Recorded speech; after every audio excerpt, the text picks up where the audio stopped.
Bienvenue dans le bonus, le supplément du Récap Info, cette semaine avec Jean-Pierre Barbier, le président républicain du département de l'Isère, du conseil départemental. On évoque la politique du département cette semaine dans cette émission. Et maintenant, j'aimerais vous interroger aussi sur le positionnement des Républicains. Vous êtes un ancien député républicain, un peu le chef de file des Républicains de par vos fonctions ici au département de l'Isère. On rappelle que ce week-end, les Républicains choisissent leur nouveau président. On a du mal à voir comment les Républicains peuvent se positionner dans cette nouvelle recomposition politique qui succède à la victoire d'Emmanuel Macron. J'espère qu'on est dans une recomposition politique et qu'on n'est pas dans une décomposition politique. Vous savez, moi, je suis attaché aux valeurs de la République, bien sûr, mais aussi aux valeurs de la démocratie. Et la démocratie, c'est le débat d'idées. Et s'il n'y a plus de débat d'idées, il n'y a plus de démocratie. Et à tout pouvoir, il faut un contre-pouvoir. On a un peu l'impression d'enfoncer des portes ouvertes quand on dit ça. On a un peu l'impression d'appartenir à l'ancien monde, un monde d'affrontement. Mais moi, je suis convaincu, et je reste convaincu, que le débat d'idées, l'affrontement d'idées, dans la mesure où on respecte les idées des uns et des autres, est nécessaire à la vie de la démocratie. On ne peut pas limiter les choses aux pessimistes, aux optimistes, aux grincheux, aux pas grincheux. Enfin, ça n'a aucun sens. On a des corpus idéologiques. On croit, on a des valeurs. Moi, j'ai des valeurs que j'ai portées toute ma vie et que je continuerai à porter parce que j'y crois. Je crois au travail, je crois à la famille, je crois à tout ce qui constitue notre pays. Je crois en son histoire, je crois en son avenir, je crois au progrès. Mais tout ça, est-ce qu'Emmanuel Macron ne le partage pas finalement ? Il faut reconnaître que les lignes ont bougé. Il a fait bouger les lignes. Clairement, les lignes ont bougé. C'est indéniable. Mais les lignes ont bougé très rapidement.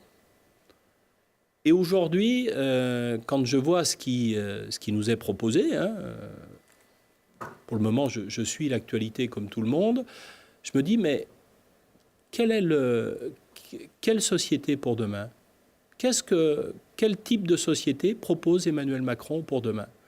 Moi, j'ai l'impression qu'on veut résumer aujourd'hui la politique à de l'économique, qu'on veut résumer la politique à de la fiscalité, qu'on veut résumer Non, la politique, c'est un tout, mais c'est surtout un projet de société. Moi, ce qui m'importe, et d'ailleurs c'est un peu le message que j'avais tenté modestement de porter auprès des candidats à la présidence de la République pour notre famille politique, c'est exactement ce que je leur avais dit. Je leur ai dit, vous savez, les impôts, on en payera toujours, mais qu'est-ce que vous allez proposer demain aux Français ?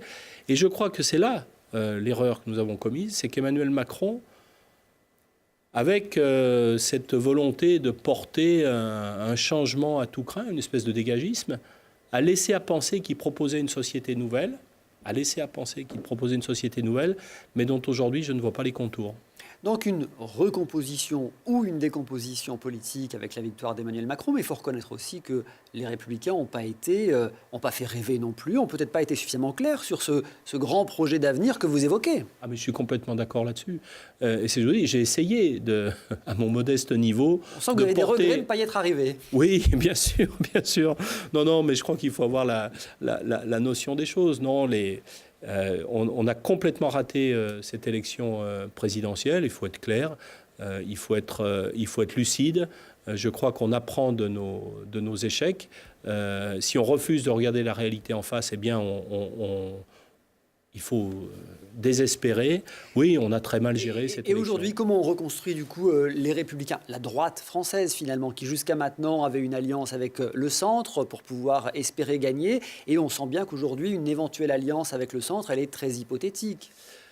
Je crois qu'aujourd'hui, il ne faut plus raisonner, pour le coup, je crois qu'il ne faut plus raisonner en termes d'alliance avec les uns ou les autres. Les Français ont montré qu'in fine, les partis, ça ne leur parlait pas vraiment.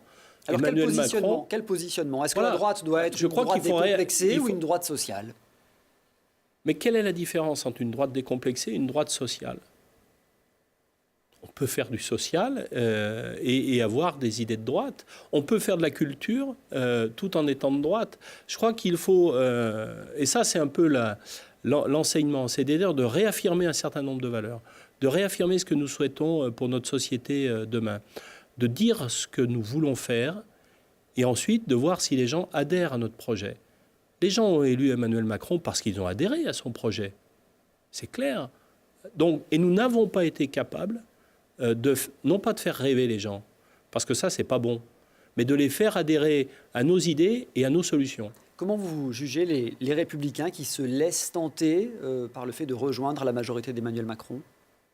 Je crois que, vous savez, entre ceux qui sont constructifs et ceux qui ne le sont pas, moi, je ne ferai pas la séparation comme ça. Je dirais, il y a ceux qui sont sincères et ceux qui ne le sont pas. Peut-être que certains... C'est des opportunistes ?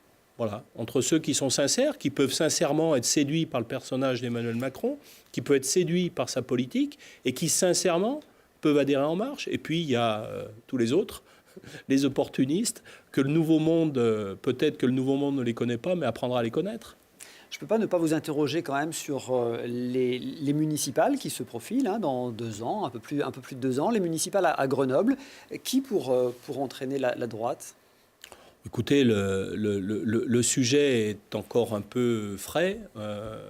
On va laisser les choses... On dit ça généralement quand on n'a pas de nom qui arrive en tête.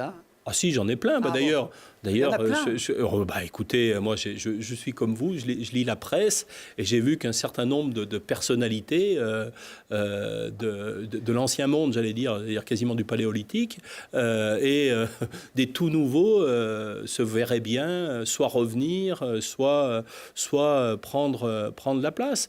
Oui, heureusement, la politique fait encore rêver un certain nombre d'hommes qui ont envie de s'engager, qui ont de l'ambition.